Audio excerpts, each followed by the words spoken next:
الحمدللہ رب العالمین والصلاة والسلام علی سید المرسلین اما بعد فاعوذ باللہ من الشیطان الرجیم بسم اللہ الرحمن الرحیم الصلاة والسلام علیک یا رسول اللہ وعلی آلک واصحابک یا حبیب اللہ الصلاة والسلام علیک یا نبی اللہ وعلی آلک واصحابک یا نور اللہ۔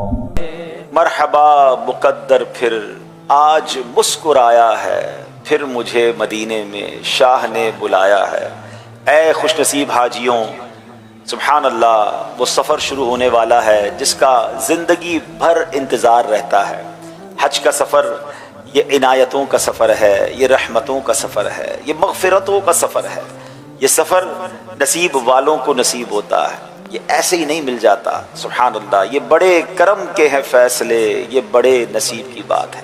جو حج پر جا رہے ہیں انہیں بہت بہت مبارک ہو، اور ہم اللہ کریم سے دعا کرتے ہیں کہ رب کریم ان خوش نصیبوں کے صدقے، تیرے خزانے میں تو کمی نہیں ہے مولا، اسی سال ہمیں بھی حج نصیب فرما دے۔ میرے پیارے اسلامی بھائیوں، درود پاک پڑھنے کے بے شمار فضائل و برکات ہیں۔ مصطفیٰ جان رحمت شمع بزم ہدایت صلی اللہ تعالیٰ علیہ وسلم کا فرمان عالی شان ہے، جس کا مضمون ہے کہ جو کوئی شخص مجھ پر ایک بار درود پاک پڑھے اس کے نامہ اعمال میں 10 نیکیاں لکھ دی جاتی ہیں، اس کے 10 گناہ معاف کر دیے جاتے ہیں، اور اس کے 10 درجات بلند کیے جاتے ہیں۔ جو حج پر جا رہے بالخصوص درود پاک کی کثرت شروع کر دیجئے، اور سبحان اللہ مکہ پاک اور مدینہ طیبہ میں تو خوب درود پاک پڑھیے کہ حدود حرم میں مکہ مکرمہ میں ایک نیکی 1,00,000 نیکیوں کے برابر ہے۔ گویا آپ حدود حرم مکہ پاک میں جا کر جب ایک بار درود پاک پڑھیں گے اور اپنے وطن میں 1,00,000 بار درود پاک پڑھیں گے تو وہ جب جا کے اس کے برابر ہوگا تو سوچئے کتنے درود پاک آپ نے پڑھنے ہیں۔ اور پھر سبحان اللہ جب مدینے جانا ہے تو وہاں درود نہیں پڑھنے تو کہاں درود پڑھنے ہیں۔ سبحان اللہ، وہاں تو درودوں کے گجرے لے کے جانا ہے، وہاں تو درود و سلام کے تحفے آپ نے لے کے جانے ہیں۔ دل میں نبی کی یادیں، لب پر نبی کی نعتیں، جانا تو ایسے جانا سرکار کی گلی میں۔ تو درود پاک یہاں بھی پڑھیں اور کثرت کے ساتھ وہاں بھی پڑھیں۔ اور جو اس بار حج پہ نہیں جا رہے بلکہ مکہ مکرمہ اور مدینہ طیبہ کی تمنا دل میں لیے بیٹھے ہیں تو یاد رکھیے درود پاک ایک ایسا وظیفہ ہے جو کثرت سے پڑھے اسے بھی مدینے کی حاضری نصیب ہو جاتی ہے۔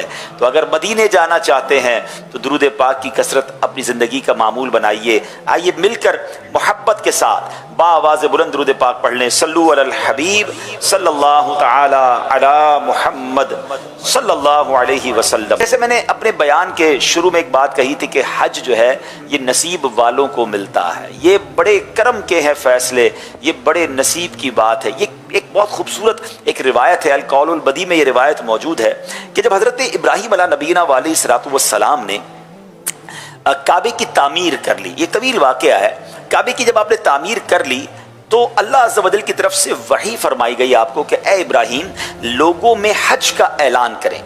تو آپ علیہ السلام نے عرض کی کہ میری آواز کیسے پہنچے گی؟ اب ذرا سمجھیے گا، ہزاروں سال پرانی بات ہے، اس وقت مکہ مکرمہ میں کوئی آبادی نہیں تھی اور لوگ زیادہ نہیں تھے۔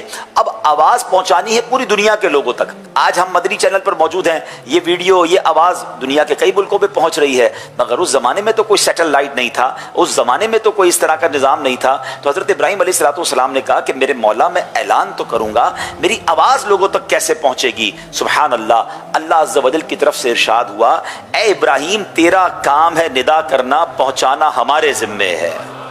سبحان اللہ، حضرت ابراہیم علیہ الصلوۃ والسلام جبل ابو قبیس، یہ پہاڑ جو ہے بالکل حرم پاک کے ساتھ ہی ہے، صفا کی پہاڑی کے قریب۔ اب بھی وہاں پر اگر آپ نے وہ پہاڑ دیکھنا ہو تو وہاں ایک باقاعدہ محل بنا ہوا ہے، اور یہ پہاڑ دنیا کا سب سے اولڈسٹ، سب سے پرانا پہاڑ ہے۔ اور سبحان اللہ یہی وہ پہاڑ ہے جس کے بارے میں بتایا جاتا ہے کہ نبی پاک علیہ الصلوۃ والسلام نے اس پہاڑ پر کھڑے ہو کر چاند کو اشارہ فرمایا تھا تو 2 ٹکڑے فرما دیا تھا۔ تو یہ بڑا تاریخی پہاڑ ہے۔ حضرت ابراہیم اسی پہاڑ پر آپ چڑھ گئے اور بلند آواز سے آپ نے پکارا اے اللہ عز و جل کے بندو، تمہارے رب عز و جل نے گھر بنایا اور تمہیں اس کے حج کا حکم دیا ہے۔ تو اللہ عز و جل نے، آپ ذرا سوچ سنیں کہ پہاڑ پر کھڑے ہو کر حضرت ابراہیم مکے میں آواز لگا رہے ہیں، لوگ وہاں موجود نہیں ہیں، مگر اللہ نے اس آواز کو، سبحان اللہ کیسا روحانی سیٹلائٹ تھا کہ اس آواز کو پوری دنیا میں جتنے لوگ زمین پر موجود تھے سب نے اس آواز کو سنا۔ نہ صرف انسانوں نے سنا، جنوں نے سنا، پتھروں اور مٹی کے ڈھیلوں نے سنا، پہاڑوں، ریتیلے میدانوں اور ہر خشک و تر نے اس کا جواب دیا۔ مشرق و مغرب والوں کو اس کی آواز پہنچائی گئی، بلکہ ماؤں کے پیٹوں میں، یعنی ماں کے پیٹ میں جو اولاد تھی، باپ کی پشت میں جو اولاد تھی، ان سب نے سنا اور سب نے یہ کہتے ہوئے جواب دیا، لبیک اللہم لبیک لبیک لا شریک لک لبیک ان الحمد والنعمت لک والملک لا شریک لک۔ ذرا سنیے یہ کیسی ندا تھی کہ روحیں آواز لگا رہی ہیں، انسان جواب دے رہے ہیں اللہ اکبر۔ سنیے آگے اس روایت میں موجود ہے، تو آج وہی شخص حج کرے گا جس نے اس دن جواب دیا تھا۔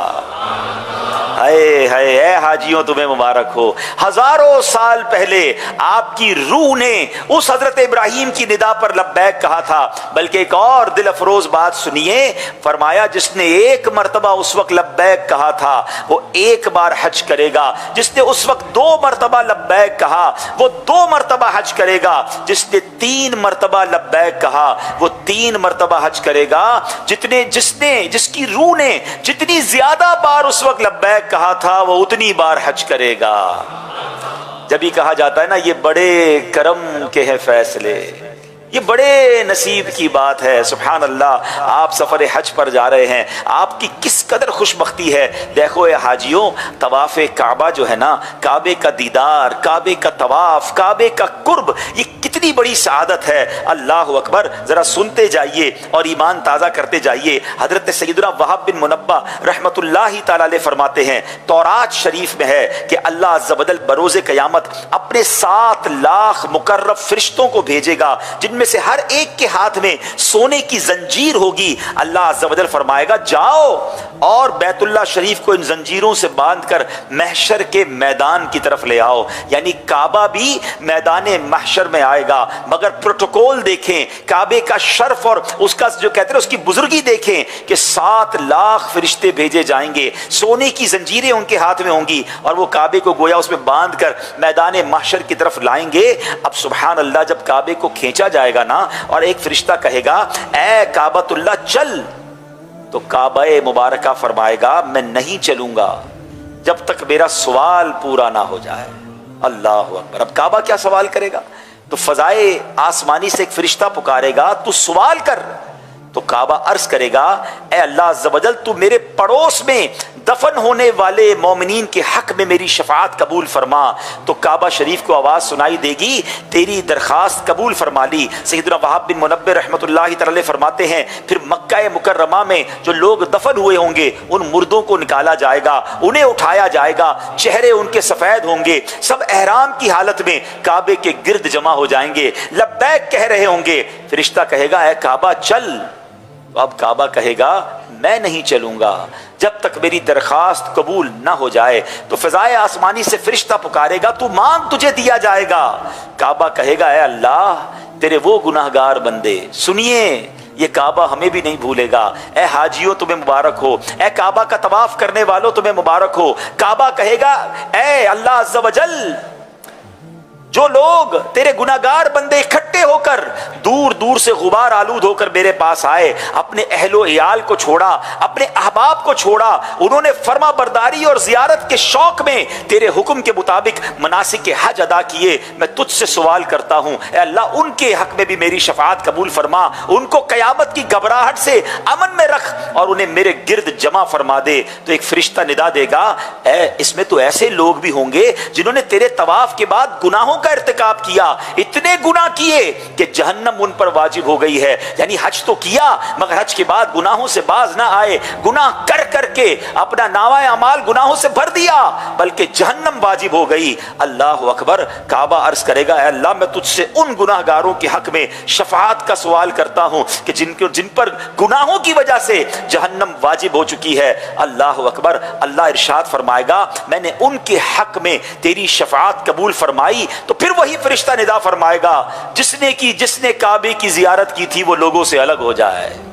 محشر کے میدان میں اعلان ہوگا، جس نے کعبے کی زیارت کی ہے وہ الگ ہو جائے، اللہ عز و جل ان سب کو کعبے کے گرد جمع کر دے گا، ان کے چہرے سفید ہوں گے، جہنم سے بے خوف ہو کر سبحان اللہ اس دن کعبے کا طواف کریں گے، وہ لبیک پڑھیں گے، فرشتہ کہے گا اے کعبہ چل، اللہ اکبر، سوچئے منظر کیسا ہوگا، اب کعبہ مشرفہ لبیک پڑھے گا، اب کعبہ مشرفہ تلبیہ پڑھے گا، اور اس کی تلبیہ کیا ہوگی، لبیک اللہم لبیک والخیر کلہ بیدیک لبیک لا شریک لک لبیک ان الحمد والنعمت لک والملک لا شریک لک۔ اور سبحان اللہ پھر یہ کعبہ فرشتے اسے لے کر محشر کے میدان کی طرف جائیں گے۔ سبحان اللہ، کعبہ ایسا پیارا اللہ کا گھر ہے جو اپنے گرد طواف کرنے والوں کی شفاعت کرے گا، تو جب بھی طواف کیا کرو سبحان اللہ اشک بار آنکھیں ہوں، اللہ کی بارگاہ میں دعا ہو کہ اللہ اس کعبے کا طواف ہم کر رہے ہیں،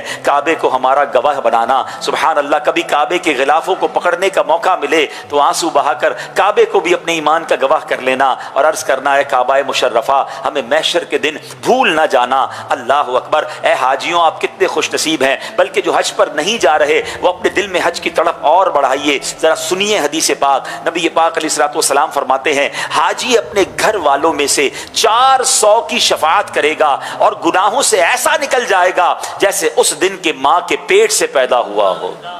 صرف اس کی مغفرت نہیں بلکہ وہ اپنے گھر والوں میں سے بھی 400 لوگوں کی شفاعت فرمائے گا۔ آقا علیہ الصلوۃ والسلام فرماتے ہیں حاجی کی مغفرت ہو جاتی ہے اور حاجی جس کے لیے استغفار کرے اس کی بھی مغفرت ہو جاتی ہے۔ یہ سفر کیسا پیارا ہے، خیر سے آ جائیں تو بھی ٹھیک ہے، اور اگر اس سفر میں ہی موت آ جائے، مرنا تو ہے نا۔ مکہ مکرمہ میں، مدینہ منورہ میں، یہ کیسے پیارے شہر ہیں۔ نبی پاک علیہ الصلوۃ والسلام فرماتے ہیں جو حج یا عمرے کے لیے نکلا اور راستے میں مر گیا اس کی پیشی نہ ہوگی، نہ حساب ہوگا، اور اس سے کہا جائے گا ادخل الجنہ، یعنی تو جنت میں داخل ہو جا۔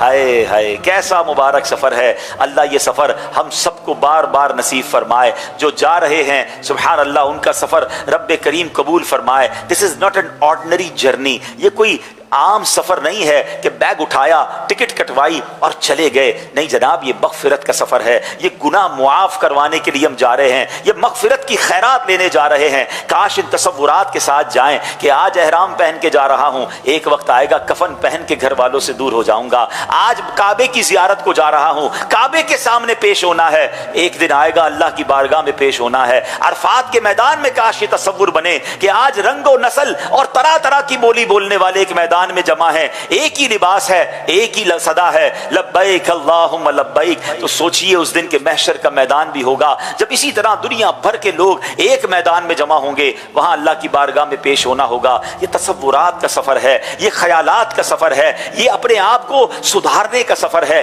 بہت سارے احساسات لے کر آنے کا سفر ہے، اپنی زندگی میں تبدیلی لانے کا سفر ہے۔ اللہ کریم ہمیں حج مقبول کی سعادت عطا فرمائے۔ بہت ساری احادیث فضائل حج میں ملتی ہیں۔ عرفہ کے دن کی تو کیا بات ہے، عرفہ کا جو دن ہوتا ہے نا، جس دن وقوف عرفات ہوتا ہے، روایتوں میں آتا ہے کہ عرفہ کے دن وقوف کا حال یہ ہے کہ اللہ عز و جل آسمان دنیا کی طرف خاص تجلی فرماتا ہے، اور آقا فرماتے ہیں کہ تمہارے ساتھ ملائکہ پر مباحات فرماتا ہے، فخر فرماتا ہے فرشتوں کے سامنے، اور ارشاد فرماتا ہے میرے بندے دور دور سے پرا گندہ سر میری رحمت کے امیدوار بن کر حاضر ہوئے ہیں، اگر تمہارے گناہ ریتے کی گنتی اور بارش کے قطروں اور سمندر کے جھاگ کے برابر ہوں میں تم سب کو بخش دوں گا۔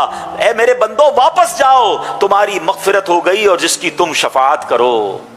سبحان اللہ سبحان اللہ۔ تو اے میرے پیارے اسلامی بھائیوں، یہ اس قدر برکتوں والا سفر ہے۔ سبحان اللہ، حضرت علی بن موفق رحمۃ اللہ تعالی فرماتے ہیں میں نے حج کی سعادت حاصل کی، کعبہ مشرفہ کا طواف کیا، حجر اسود کا بوسہ لیا، 2 رکعت نماز طواف پڑھی اور کعبہ شریف کے دیوار کے ساتھ بیٹھ کر رونے لگا۔ بارگاہ الہی میں عرض کی یا اللہ میں نے تیرے گھر کے نہ جانے کتنے ہی چکر لگائے مگر میں جانتا نہیں قبول ہوئے کہ نہیں۔ پھر مجھ پر غنودگی طاری ہو گئی، غیب سے مجھے آواز سنائی دی اے علی بن موفق ہم نے تیری آواز سن لی ہے، کیا تو اپنے گھر میں صرف اسی کو نہیں بلاتا جس سے تو محبت کرتا ہے؟ آئے ہائے، بلایا گیا ہے نا، تو محبت کی گئی ہے، بلایا گیا ہے تو نوازنے کے لیے بلایا گیا ہے۔ کریم کے گھر جا کر کوئی خالی نہیں آتا، تو اس یقین کے ساتھ جانا ہے کہ انشاءاللہ بخشش ہوگی، خیرات ملے گی، گناہ معاف ہو جائیں گے، اور جتنا وقت ہو سکے حرم پاک میں گزارے، کعبے کے طواف زیادہ سے زیادہ کریں، یا کم از کم کعبے کا دیدار کرتے رہیں۔ حدیث پاک میں آتا ہے بیت الحرام کا حج کرنے والوں پر اللہ عز و جل 120 رحمتیں نازل فرماتا ہے، 60 طواف کرنے والوں کے لیے، اور 40 نماز پڑھنے والوں کے لیے، اور 20 صرف کعبے کی طرف جو نظر کر رہے ہوتے ہیں نا، صرف نظر کرنے والوں پر بھی 20 رحمتیں نازل ہو رہی ہوتی ہیں۔ یہ ایسی مبارک جگہ ہے، اللہ ہمیں بار بار اس سفر کی سعادت نصیب فرمائے۔